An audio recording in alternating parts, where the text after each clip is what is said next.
Era 18 de agosto, era o dia do meu casamento. Antes de ir ao salão, eu passei ao supermercado e encontrei uma das minhas amigas, que era uma das minhas convidadas para o casamento. Ela estava com a mãe e contou para essa mãe que era o dia do casamento. Essa mãe me estendeu a mão e disse: "Meus pêsames." Aquilo durante muito tempo me pesou muito nas minhas decisões e muitos processos que eu vivi dentro do casamento. E eu não entendia. Por que aquilo? É como se eu estivesse morrendo naquele dia e não casando. O que deveria vir um parabéns, um felicidades, veio como meus pêsames de uma mulher já vivida, com uma experiência de vida muito maior do que a minha. E eu fiquei assustada com aquela fala, mas durante um bom tempo ignorei, apesar de aquilo ressoar sempre na minha mente, principalmente quando eu tinha as minhas dificuldades no casamento, muitas dificuldades, que é normal dentro dos casamentos. E quando não sabemos lidar, uma dificuldade pequena vira uma dificuldade muito grande. Mas aquela fala daquela mulher era como se ela estivesse me sentenciando a um processo de dor, de muito até desespero. E eu fiquei pensativa em relação àquilo. Passado alguns anos, eu consegui entender um pouco do que ela quis me dizer. Muitos casais, entendem o casamento como algo bom no início, mas com o passar dos anos é como se estivessem sentenciados a dor e sofrimento. Por quê? Por que que isso acontece? Aconteceu comigo durante muito tempo e foi onde eu percebi que um dos motivos que o casamento traz tanto sofrimento é porque criou-se culturalmente a ideia de que casar é sentenciar o outro ou a nós mesmos a um processo muito diferente. Como assim? Viver de forma diferente é perder a nossa individualidade. Por que que é tão difícil, tão sofrido para algumas pessoas? Porque é como se a partir daquele momento, a partir do casamento, a pessoa perdesse a sua individualidade. E quem somos nós sem a nossa individualidade? Quem somos nós quando perdemos aquilo que nos ensinaram a ser, quando perdemos a nossa essência? Nós nos tornamos pessoas tristes, pessoas rancorosas, pessoas isoladas, entramos em processos de dor e sofrimento muito grande. E essa questão da individualidade, que eu fui descobrir muito tempo depois, que poderia ter a individualidade dentro do casamento, isso mexeu muito comigo, como mexe muito com muitos casais que não sabem que pode casar, que pode se viver um relacionamento e ter a sua individualidade. Mas Amanda, se eu tiver a minha individualidade, como é que eu vou fazer para ter meu casamento? Se eu fizer o que eu gosto, se eu fizer o que eu quero, não vai dar certo, a gente vai separar. Errado. Por isso que no casamento há de ter muita compreensão e principalmente ver a individualidade do outro. Entra-se em acordos assim: se você fizer isso, eu vou fazer aquilo. Você não vai fazer isso, senão eu vou fazer aquilo. Começa um processo de: se você for sair com seus amigos, eu vou sair com os meus, ou então nós vamos separar. Se você for a algum lugar sem mim, ou passar em algum lugar antes de vir para casa, isso vira um problema gigantesco. Eu não vou querer mais ficar casada com você. Ou então vira motivo de muitas brigas, questionamentos, desconfianças. Baseado em quê? Baseado naquilo que aconteceu lá atrás, de quando casamos, entendemos que casamento é perca da individualidade. Ou seja, eu não posso mais fazer o que eu quero.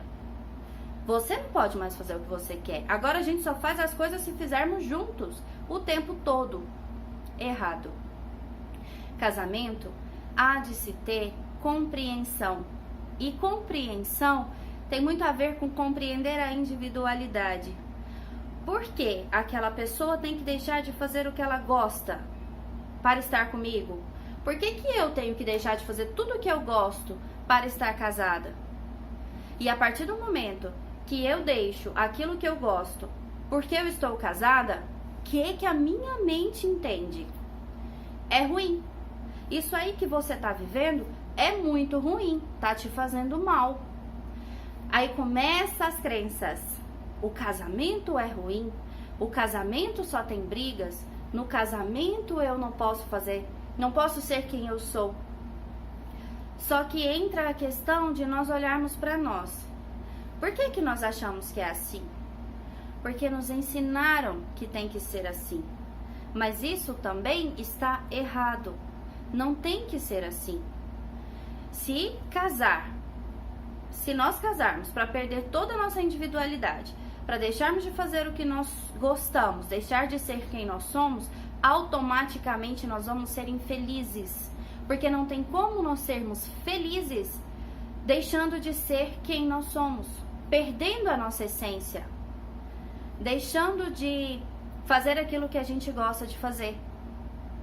Eu atendi alguns casais em que dizia-se assim dentro do consultório: mas se ela fizer isso aqui, se ela falar desse jeito, ou falar com fulano, eu não quero saber, eu não aceito. E da outra parte vinha assim: mas se ele sair, ou se ele tomar uma cerveja, ou isso ou aquilo, eu não aceito. E aí parte para uma guerra. A guerra do eu não aceito. Por que você não aceita? Porque eu não aceitava. Porque nós queremos que o outro supra as nossas necessidades, a minha individualidade. Eu quero que o meu parceiro não faça aquilo que eu não gosto de fazer. Eu não quero fazer aquilo que o meu parceiro gosta. Aí a gente entra num problema muito sério e entra na guerra, porque casamentos viram guerras. Guerras de um implicar o outro o tempo todo. Eu vou fazer isso aqui porque ele não gosta. Eu vou fazer isso aqui porque ela não gosta. Por que nós começamos a provocar um ao outro desse jeito? Voltamos no início mais uma vez. Porque perdemos a individualidade. Se eu deixo de fazer aquilo que eu gosto, aquilo que eu quero, porque em prol do outro, ou só para manter a questão do casamento da forma que dizem que tem que ser, eu começo uma guerra interna. O meu eu não aceita, porque ele tem as suas concepções e ele não aceita. O que ele faz? Começa a implicar com o outro, porque lá no fundinho nós entendemos que é aquele outro que está nos causando dor, que está nos trazendo sofrimento. E isso acontece das duas partes, não é só de uma. Todas as duas partes sofrem da mesma forma. E aí a gente, quando não dialoga sobre aquilo, quando não senta, não conversa, não entra em acordos de tudo bem você fazer isso e eu fazer aquilo. Eu gosto de fazer isso. E você, o que você gosta de fazer? Como que a gente poderia encaixar isso aqui de forma que os dois pudessem viver a individualidade e manterem o casamento? Cada um viver o seu pedacinho de individualidade. E aí depois a gente retorna para o casamento. Mas na maioria dos relacionamentos não existem esse tipo de diálogo. As pessoas partem para impositivo, impõe o tempo todo que o outro não faça aquilo, que o outro não veja aquilo, e diversas imposições das duas partes se anulam perante ele mesmo. Por quê? Porque abandona a si, abandona aquilo que é, aquilo que gosta de ser e de fazer. Vou dar um exemplo. Eu gosto muito de sair com as minhas irmãs. E eu gosto muito de conversar e sair com as minhas irmãs. Por quê? Como é que foi a nossa criação? Nós morávamos numa casa que tinha 2 quartos. Um quarto era dos nossos pais e o quarto era nosso, nós somos 4. Então dormíamos em 2 beliches. E o que a gente fazia antes de dormir? Nós conversávamos. Nós íamos falar sobre como é que tinha sido o dia, nós íamos falar sobre o que magoou, o que deixou chateado, sobre o fulano, sobre o ciclano, sobre tudo aquilo que nós estávamos vivendo naquele momento, né, no cotidiano. E assim foi por muitos anos. Depois trocamos, foi cada 2 para um quarto, né, que moramos numa casa de 3 quartos, aí foram 2 para um quarto, 2 para o outro. E assim nós continuamos o mesmo processo de conversar antes de dormir. Nós sempre ouvíamos dos nossos pais que nós tínhamos que ser parceiras, que nós tínhamos que sempre uma estar com a outra, ajudar a outra. Ok, isso faz parte da nossa individualidade.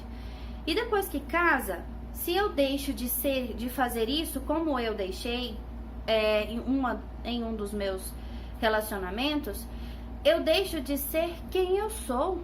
Eu deixo a minha essência, aquilo que os meus pais me ensinaram, aquilo que eu vivi durante tantos anos de uma forma saudável com as meninas. A questão da amizade na adolescência, o quanto a amizade é importante para fortalecermos os vínculos, porque na adolescência vem todo um processo com os pais e acabamos apegando mais às amizades essas que duram às vezes uma vida inteira. Então também faz parte da minha individualidade, às vezes conversar com uma amiga, às vezes sentar, conversar um pouquinho.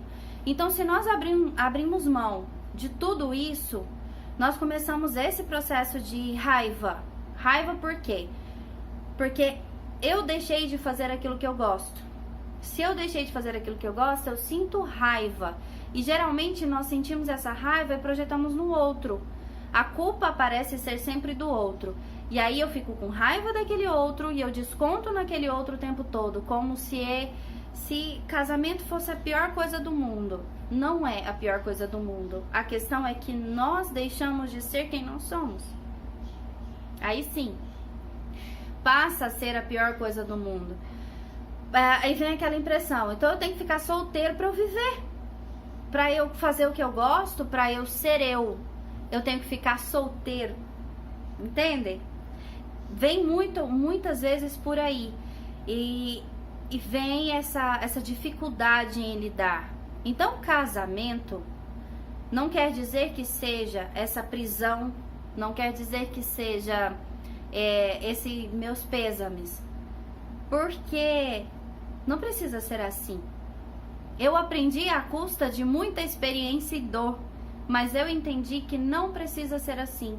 E com a psicologia, estudando um pouco mais sobre a questão de relacionar, não só o casal, mas o relacionar com o outro, entender que existem 2 individualidades, seja um homem, uma mulher, 2 homens, 2 mulheres. Quando se relaciona, tem que levar em consideração que existe uma outra pessoa ali, que existe uma outra pessoa que não sente da mesma forma que eu sinto, que às vezes eu estou me sentindo mal por coisas minhas e só eu sei a dor que eu estou sentindo. O outro não tem como mensurar, não tem como medir. Assim como não tem como eu medir a dor daquela outra pessoa, porque cada um sente de um jeito, cada um sabe o que viveu para sentir aquilo daquela forma. Não dá para simplesmente apontar o dedo para o outro e querer que aquele outro adivinhe aquilo que eu estou querendo. Quem sabe o que eu quero sou eu. Então quem tem que fazer aquilo que eu quero sou eu. Não é o outro que tem que adivinhar o que eu estou pensando, o que eu estou querendo e mudar aquilo para mim. E é das 2 partes. Não é só do lado masculino, não é só do lado feminino. São as 2 partes. Relacionar é reciprocidade. Porque quando se tem 2 pessoas, não é o fulano tem que fazer mais isso do que eu, ou ciclana tem que fazer aquilo mais do que eu. Não, é casal. São 2 pessoas. O masculino tem algumas facilidades em algumas coisas, o feminino tem uma facilidade em outra. Ok, mas que seja em conjunto. que seja essa de uma forma recíproca, que isso caminhe de forma que venha a somar para o relacionamento, para o casal. Então, essa questão da individualidade é muito séria, porque eu ouvi os meus pêsames por conta dessa questão, porque às vezes as pessoas entram no casamento achando que é uma prisão e que tem que seguir as regras de uma prisão. Quais são as regras de uma prisão? Tem que fazer tudo aquilo certinho, direitinho. Temos que respeitar a pessoa que nós estamos. Muito, muito. A base também é o respeito de um casamento, de um relacionamento. Mas é respeitar também a nós. E é entrar num acordo conosco de que aquilo que eu respeito dentro de um casamento e o respeito em mim funciona. Há um equilíbrio diante disso. O fulano gosta mais disso, eu gosto mais daquilo. Tal dia o fulano faz isso, eu faço aquilo. Nos outros dias a gente divide isso aí.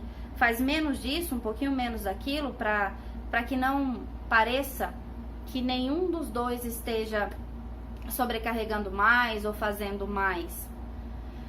Casamento, relacionamento é compreensão. Por que tanta compreensão, Amanda? Porque é um outro ser, é uma outra pessoa, com outras crenças, com uma outra história de vida, com manias completamente diferentes, com formas de sentir completamente diferentes, com experiência de vida diferente.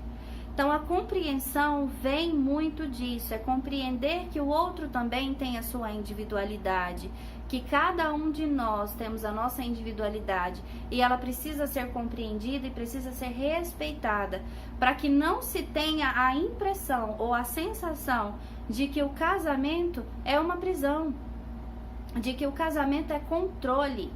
Por que nós tentamos tanto controlar o outro se não conseguimos controlar nem a nós? Nem a nós mesmos, nós não conseguimos. Controlar é tentar projetar no outro a nossa insegurança. Existem acordos, existe respeito. Agora o controle, a prisão, essa sentença de que tem que fazer desse jeito, porque você só faz o que eu achar que você tem que fazer, porque o outro, eu só posso fazer o que o outro acha que eu posso fazer. Aí entramos em tantos conflitos que temos hoje entre os casais, que temos tanto divórcio, tantas pessoas hoje estão desistindo dos casamentos, porque tá difícil realmente de entender o outro. Estamos com muita dificuldade de compreensão. E já vem essa questão cultural dessa sentença de que casamento tem que ser essa prisão. Não precisa ser uma prisão. É errado quando nós entendemos que tem que ser assim. É preciso ver que daquele outro lado, daquela pessoa que dorme com a gente todos os dias, é um outro ser humano, com vontades, com necessidades diferentes, que pensa diferente, que age e reage diferente. E é entrar em acordos. Mas não é acordos assim: você não vai fazer isso, eu não posso fazer aquilo, porque senão fulano vai fazer aquilo. Não são acordos assim. Isso são acordos imaturos.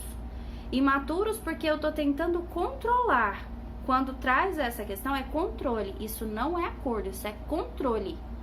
E nós tentamos controlar para ter segurança. Peraí, a segurança ela não precisa vir do controle, precisa vir de nós. Então, acordos é de entender como é isso para você, fulano, como é isso para você, ciclana. Como é essa fala, como é essa atitude, quando eu faço isso, quando eu faço aquilo. Nem sempre serão acordos dos quais os dois vão concordar. É onde entra a individualidade. Eu não concordo, mas eu entendo que você tem a necessidade de fazer isso, aquilo ou aquilo. Desde que haja respeito, tudo bem. Certo? É um acordo mútuo, é um acordo de olhar cada um. Para se fazer acordos saudáveis, precisa olhar para a individualidade. Precisa olhar para aquele outro ser que está ali, além do nosso ego. Além daquela vontade que temos de que o outro satisfaça as nossas necessidades. As nossas necessidades precisam ser satisfeitas por nós. E dentro do casamento, é um somar dessas necessidades. É um colaborar para que o outro satisfaça também. Certo? Não é simplesmente impor ou exigir que aquele outro satisfaça tudo aquilo que nós queremos ou nós imaginamos. Então, quando eu ouvi meus pêsames, na época eu não entendi. Hoje eu entendo. E passo toda essa informação para vocês para evitar, para tentar evitar que passem por uma série de sofrimentos que eu já tive que passar e muitas pessoas hoje passam também. Então, casamento não é sentença de morte, não é sentença de que morreu ali o fulano, morreu ali o ciclano. É uma readaptação, é uma forma diferente de viver, sim, mas sem excluir aquelas duas pessoas, aquelas duas partes que estão ali. Para que não haja, para que não vire esse processo de brigas constantes. Briga, briga, briga, porque o fulano não faz o que eu quero, a ciclana não faz do jeito que eu queria, ou por um processo de implicância mesmo, porque acontece de começarmos a implicar um ao outro e tomar raiva um do outro, porque olhamos para aquele outro, parece que ele tá bagunçando a nossa vida, aquele outro tá me impedindo de ser quem eu sou, porque deixamos de viver quem somos realmente.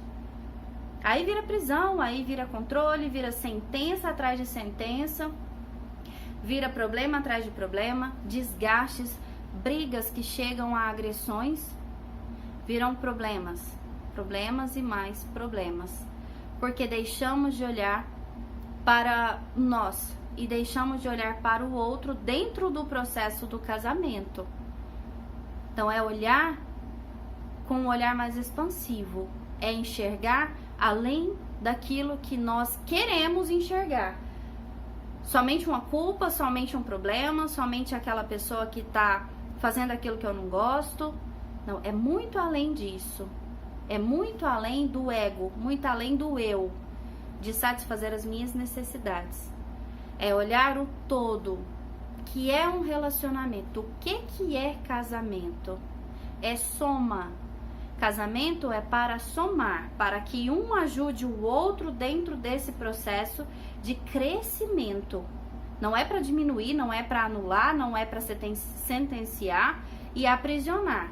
É para crescimento, é auxílio. Um auxiliar o outro baseado no amor, no sentimento que um sente pelo outro, de auxiliar nesse crescimento. Porque se nós formos juntos, nós vamos mais longe do que quando vamos somente sozinhos, certo?